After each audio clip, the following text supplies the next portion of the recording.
आपल्याला आपल्या वाईच्या प्राचीन इतिहासाविषयी माहिती आहे का? नाही ना.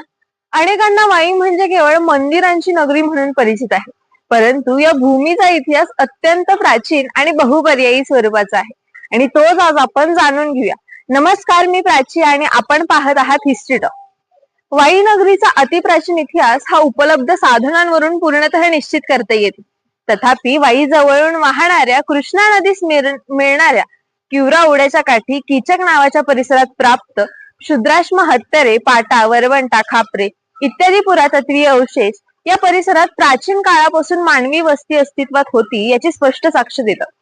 वाईच्या ईशान्य दिशेला सुमारे 6 किलोमीटर अंतरावर लोहारे गावाच्या सानिध्यात हिनयान पंथाशी संबंधित 8 बौद्ध लेणी आढळून येतात.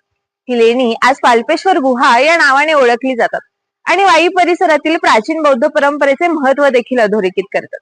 याच अनुषंगाने वाईच्या दक्षिणेस म्हणजेच बावधन जवळील पर्वत रांगांमध्ये हिनयाकालीन 2 बौद्ध लेणी स्थित आहेत. या लेणी स्थानिक परंपरेनुसार रामोशाच्या गुहा म्हणून प्रसिद्ध आहेत. वाई परिसरातील पांडवगड, वैराटगड, कमळगड, चंदनवंदनगड हे डोंगरी किल्ले शिलाहारकालीन म्हणजेच इसवी सन 900 ते 1300 असल्याचे मानले जातात. या किल्ल्यांच्या स्थापत्य वैशिष्ट्यावरून येथे शिलाहार राजवंशाचे अधिपत्य होते असे इतिहास तज्ञांचे मत आहे.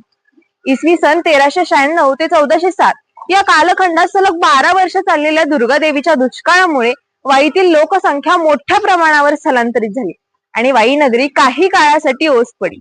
याच पार्श्वभूमीवर बिदरचा बहमणी सुलतान अहमद शहा पहिला कारागिर्द इसवी सन 1422 ते 1436 याने मलिक उत तुज्जार खलफ हसन यास महाराष्ट्रात पाठवले. त्याच्या नेतृत्वाखाली 1429 मध्ये वाईतील गड किल्ले ताब्यात घेऊन पुन्हा वसाहत प्रस्थापित करण्याची जबाबदारी दादा नरसो आणि एक तुर्की खोजा यांच्यावर सोपवण्यात आली. इसवी सन 1453 ते 1480 या कालावधीत वाई येथे बहमणी सल्तनीचे एक महत्वाचे लष्करी ठाणे कार्यरत असल्याची नोंद आढळते. वाईच्या इतिहासातील हा होता प्राचीन, प्रारंभिक, मध्ययुगीन कालखंडाचा आढावा. वाईच्या पुढील राजकीय, सांस्कृतिक आणि सामाजिक इतिहास आपण पुढच्या भागात अभ्यासणार आहोत. तोपर्यंत हिस्ट्री टॉक या इंस्टाग्राम पेजला लाईक करा, फॉलो करा आणि ऐतिहासिक सत्याशी जोडले राहा.